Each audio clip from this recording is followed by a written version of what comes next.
play professional basketball now. I kind of started playing when I was like 5 or 6. I started playing in this like guys developmental league on Sundays, and so I was just playing against a bunch of guys, and the 2 coaches that ran the league kind of got to the point where I was probably in like 5th or 6th grade or something like that. And they were kind of like, they told my parents, you need to move her into like AAU, and she needs to start playing and like taking it seriously because she could be really good.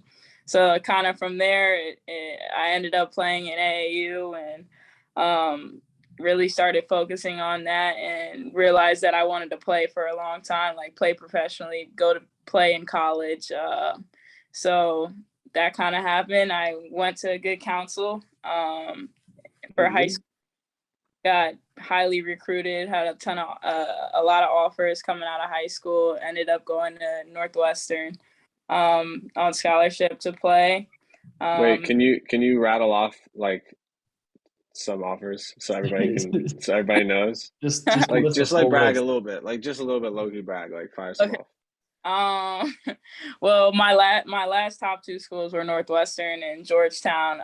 But I had a decent amount of ACC offers, Big Ten, kind of all over. So I was kind of all over the place. Okay, like Penn State. Trying to think what else. I don't know why I think now, but I did have like 30 offers. I put you on the spot. That's why. Yeah. So I want to back up a little bit. What was that like playing? How old did you say you were when you were playing in the men's league? I was 5 or 6. No, so it was like little boys too. Like they're like my age. Okay, I got you. But it was all like maybe one other girl. Okay. Yeah. So what was that conversation like when your parents came to you? They were like, you got to take this seriously. Yeah. So at first, my parents actually didn't listen to the coaches. They were like, Really? we'll hold off and like wait a little bit. And then they kind of came back again and were like, I think she needs to play AAU. And then I was actually doing karate, like seriously at the time. I had like 2 more belts to my black belt. And I got to a point where I went to my dad and told him, I was like, I want to quit karate and really focus on basketball. And I think from that point on, that's when my parents were like, let's put her in AAU. And that's where it went. Thank God. Imagine still doing karate at this time. Seriously. Sheesh. Does any of that karate knowledge come in handy? Like you just maybe just like drop kick somebody on the court. Yeah, right. Like throw in some like elbows that no one catches. Yeah. So what was that like first serious, practice or game like when you were like, okay, I'm gonna take this seriously? How did your mindset switch at all? I mean, I think my mindset was always the same. It might have been more focused, and like as I continued to play, I had more and more goals and aspirations. But I think when I first joined my first AAU team with like the Maryland Flames in 6th grade, I honestly wasn't playing that much. And it was kind of like I was kind of taken back because of how well I had been doing in the developmental league. And obviously, like I joined the team kind of in the middle of the season. They had been playing together since they were in like 3rd grade. And then I kept working, and kind of as I kept playing, it kind of came quick, and I started playing, and it just kept growing from there. So then you get to Good Counsel and end up being a 4-star recruit coming out of Good Counsel. What can I get like some high level highlights of that career at Good Counsel? Well, I mean, you're talking WCAC. I think it's like the best league in the country, high school wise, because thinking back to my 4 years is like every night we were playing at least on the other team. There's at least 1 or 2 other D1 players, and just going level competition, not only on the AAU circuit but during the high school season, I think really helped me in terms of being prepared for college. So definitely a great experience, and I'm grateful that I got to play at Good Counsel. And and in the WCAC to prepare myself. Did you remind me? I know you're a four-time All Big Ten player. You won freshman Big Ten Player of the Year your freshman year? No, I didn't. You didn't? Who won it though your freshman year? Do you remember? Destiny Pitts. She was at Minnesota. Yeah. So the dynamic in a locker room, I would love to hear your perspective as somebody who was a featured player on a freaking Big Ten school as a freshman. Was there did you feel like a lot of pressure coming into it? Or did you feel even more pressure as the season started going on and you were you were obviously a Big Ten player your freshman year. How did you take that as a freshman in like such a big league? Yeah. I think in the recruiting process, like one of the things that I wanted in a school was to be able to go in and change a program and be able to make an impact like right away. And so the year before I was going in, they had a huge senior class, really good, like Nia Coffey, who's still in the WNBA now, a bunch of other really good players. So I knew it was going to be a great opportunity for me to come in and have a chance to play right away. And obviously, like my coach told me, it wasn't going to be like handed to me, but as long as I did the work, I was going to be able to come in and make an impact. So I mean, I feel like I kind of feed off of pressure. So honestly, if there was pressure, it was whatever I was putting on myself. Right. So I think as the season went, the more and more I got comfortable and realized like, okay, I'm a big part of this team already. And kind of being told that I'm not a freshman, even though like school-wise, I'm a freshman, but on the basketball court, just knowing that I wasn't actually a freshman and getting that experience was really helpful just throughout the rest of my career. Definitely. Why'd you pick Northwestern? Apart from knowing that there was a big senior class leaving, you had to work for it, but like, was there any other reason that went into it? So Northwestern was my last official visit, and I was kind of to the point where I was like, I just want to commit somewhere and be done with it. I'm tired of the recruiting. And my mom was like, I think you're really gonna like Northwestern. Let's go on a visit, because like I was almost to the point where I didn't even want to go on the visit. So I ended up going on the visit. Great time, like with the team, met the coach, spent time with the coaches, talked to our AD at the time. And all that, and I kind of just got this really good vibe, just that family presence that I was looking for, and then also knowing it's a Power 5 school, playing in the Big Ten, the academics piece was a really big thing too, because my parents have always been like, if you're not doing it in the classroom, you're not doing anything outside of it. So that was a big piece for me too. What'd you major in?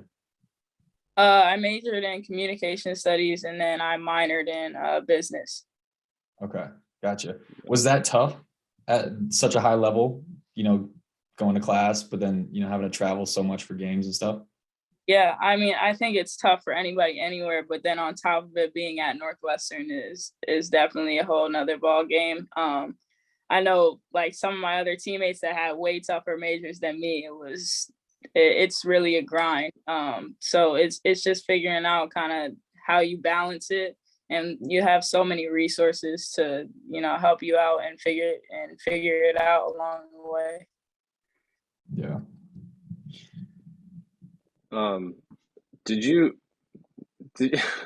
So like we always do research on the people, like I know you personally on like a personal level, but we always do like to do research on everybody. Did you know this WNBA, known by many as Up Pulliam? Is this a real thing? Yeah, no, that's it. Yeah, that's where did that come from? So I want to say my freshman year of college, one of our assistants started calling me pull up. Like that's what I'm mostly known for, my game, my mid-range, my pull-up. And that's kind of like my specialty.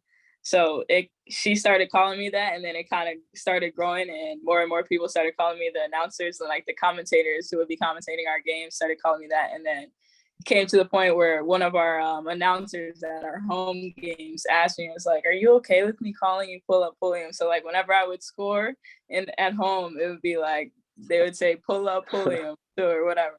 It just kept growing from there. How do you feel about it? It seems like you're okay with it. Do you love it or no? And no, I like it. I All think it's right, good. cool. Love it. I mean, So you I'm have a like, signature nickname, like your legacy at Northwestern, besides like all the scoring titles and all that stuff. It will be like Lindsey Pulliam. That's sick. On the plaques on the wall. Uh-huh. Yeah, it'll be graved in stone. That's awesome. basically. So I love that. your sophomore year, you put up almost 600 points in a season. Did I really? I did my own research, Mac, by the way. I said we both do research. Yeah. Oh, okay. Fair enough. Yes, So you're also good at this. You put up 600, you put up 595 points your sophomore year. Does that is that just normal for you, or like were you just? She didn't even know. She didn't even know. That's what I'm saying. It was like. How do you not know that? I would know that like the back of my hand. So many points. I'd be telling them.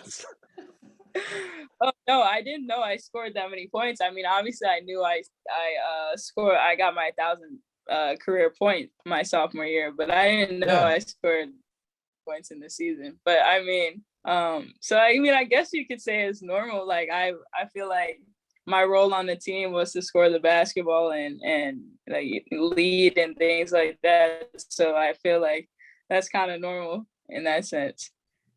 Just casual Up Pulliam over here. Was there ever a moment where you're like, after you break that record of quickest to get 1,000 points in school history, was there like, I don't know, me and Mac went to a D3 school, so it's a little bit different. But if are you walking around campus and like, does everyone know you? Is everyone saying congrats? Like, what's that feeling like? I wouldn't say everyone knows me or anything, because also being at Northwestern, like the focus is kind of school sense, so not is involved in the sports. But yeah, there would be some moments where it's like, oh wow, like people really know who I am and enjoy watching what I'm doing. I think one time I was in like a marketing class, and we had a game the night before, like late on the road. And I played, I want to say I had like 30 or something like that. And I go to the class, I'm walking out after, and I hear somebody calling my name. I'm like, who is, like, I turn around and one of the girls in my class was like, Lindsay, I literally just told our professor that you see that girl in the back that's sitting there. She just had 30 last night on the road and she's still here in class today. So it's just like things like that I'll always remember, which is just funny. That's awesome. That's a good story. So can you talk to us a little bit about the draft night, the whole draft situation? We don't have to get into I want to know more about like the feeling that went into like actually getting like your name called, like that whole process, because that's one of the most amazing things for anybody to do, to get drafted into a professional sports, especially one of the big ones. So just talk us through a little bit, like the emotion of the night, like what you were thinking about, like what was the first thing that came to your mind, like all that stuff. Okay. So I was actually here at home with my family. We were all watching the draft. Some of my aunts, uncles, cousins, watching the draft. And honestly, I mean, it's kind of stressful in a sense too. Like you're just watching. Yeah. And obviously there's like mock drafts before, so you kind of have an idea of where you might go. But every year in the draft, a team makes a wild pick that wasn't expected, and it kind of throws the whole draft off. So you're sitting there like, what is going on? Just trying to figure out like, all right, am I gonna get drafted? Like, what's gonna happen? So I feel like it was a mix of like excitement, a little bit of stress, wondering where I was gonna go, but just finally seeing my name pop up on the screen was definitely just like an unimaginable feeling.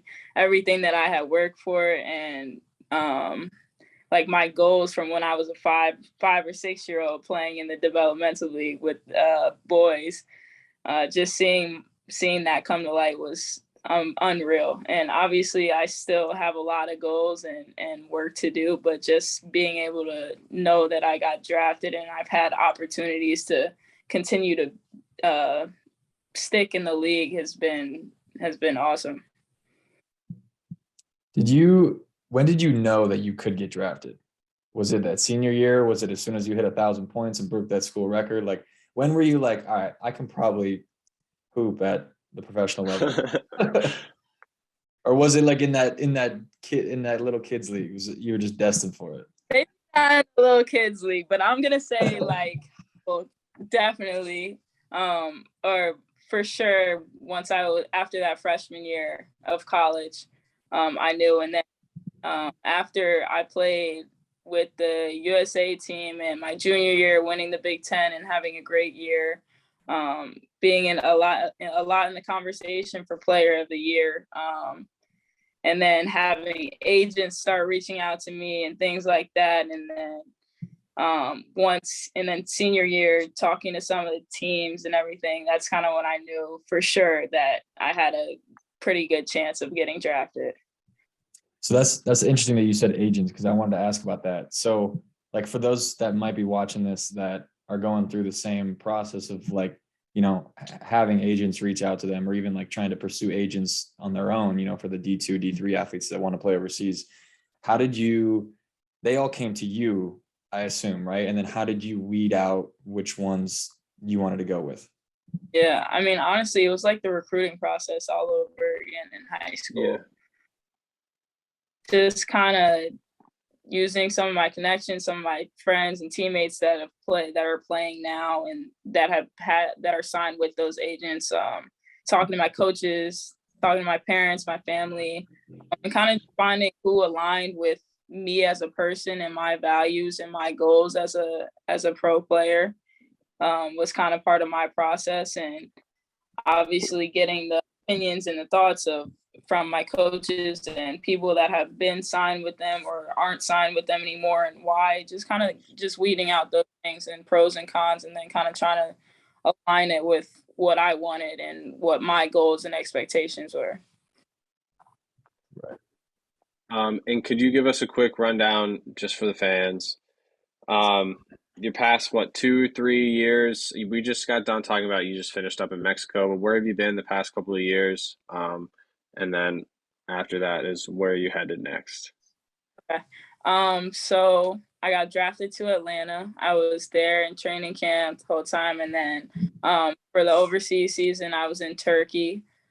And then after I came home from Turkey, it's kind of just workouts, whatever, physical therapy, whatever, just staying ready. Because obviously my goal was to be in another training camp for this year. Mm-hmm. Get back in and get in the league. So then I ended up getting an opportunity to go to sign a training camp contract with the Chicago Sky. So I was there. And then again, working out, staying ready. And the league in Mexico that just started this year, one of the teams needed a player to come fill in. And I was there for a month or so playing in that league. And then now I just recently signed to play for a team in Madrid, Spain, coming up this season. Ooh, so kind of like, that's lovely. Madrid. So what team are we allowed to know? Estudiantes. Okay, gotcha. Dude, I feel that's gorgeous. Yeah.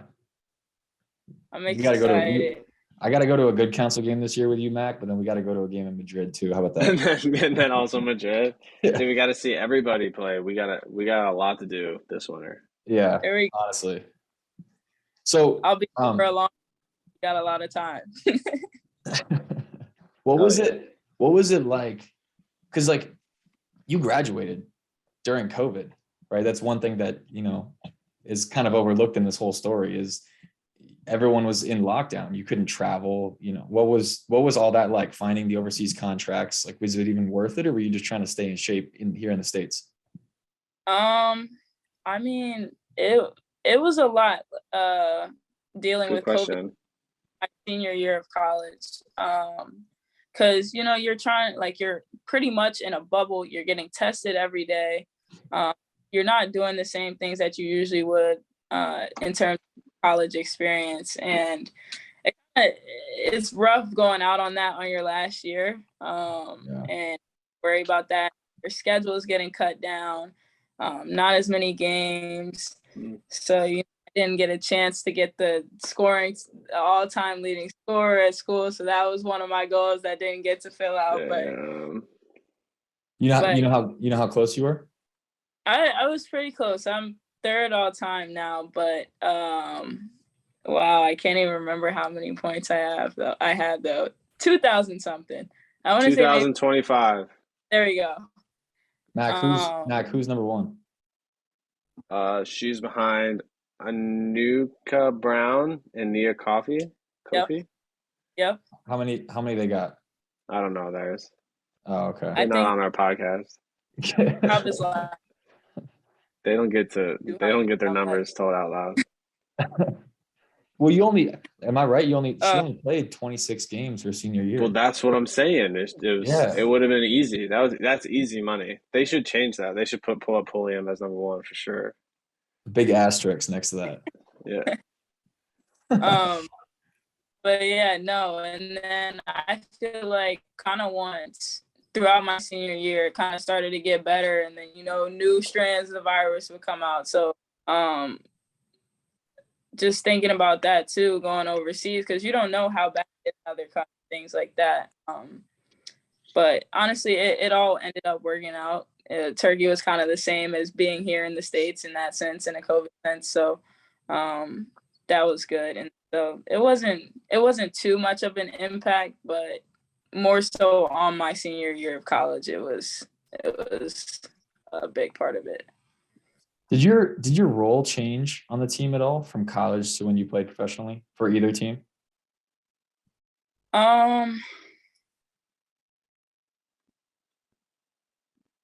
That's a good question. You've been a scorer like all your life. Are you still pretty much? Yeah. Is that like your main component? You know what I mean? Yeah, pretty much. Pretty much. Like most part, when you go, it's like they expect a lot from the American players, and for the most part, it's like to put points on the board. So I feel like that was my role again playing in Turkey this year.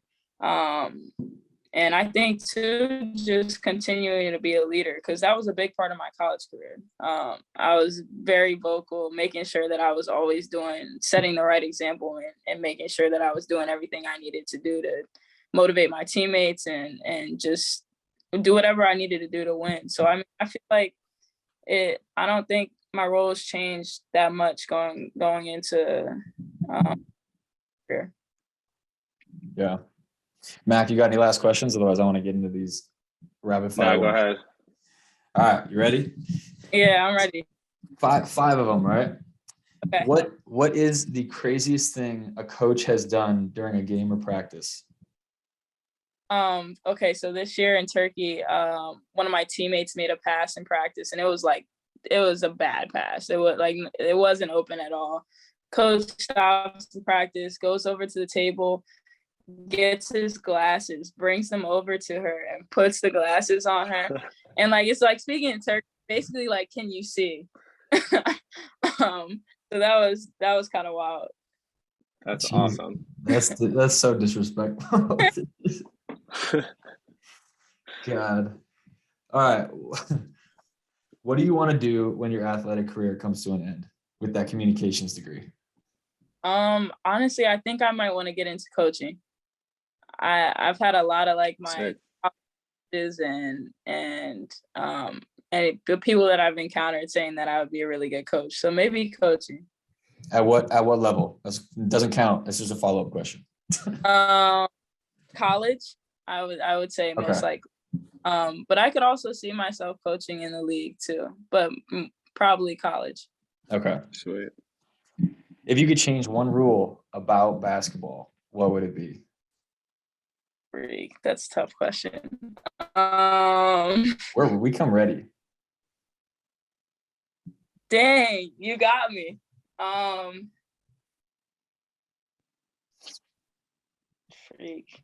don't know. What about, you know what it would be for me? I still don't know the clarification on the jump stop step through for women's basketball, because that's not a travel. Yeah, that's fair. But in men's, I've gotten it called on me before. It's because you suck. Yeah, but I feel, I don't know. I feel like some refs sometimes they call it, sometimes they don't. Like, you don't know what's allowed and what's not. It's right. Just, so it's like not consistent. So I honestly don't know either. That's a good one. All right. Well, I'll put it in the description if you hit me back like on with a message later on. I'll just be like, yeah, this is her answer for that one. Okay. What's your biggest failure in your career or life, and what did you learn from it? Dang, 2 tough ones back to back. Biggest failure. Honestly, I feel like my senior year was like really tough for me because I had high expectations, and I put a lot of pressure on myself too going into my senior year, because obviously I knew the draft was coming up. I knew I was trying to I'm trying to break a record. Like, obviously it's not in the forefront of my mind, but it's one of those goals that it's like, I'm thinking about that. I got agents in my ear. It was just a lot. And I was coming off of a shoulder surgery actually too.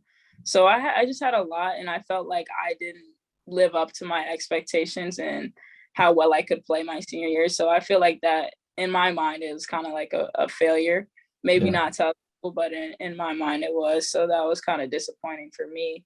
And I think what I learned from it is that all you can do is control what you can control, and just go out and play and be free and enjoy it, and just kind of don't take any time you have on the court or doing whatever you love for granted.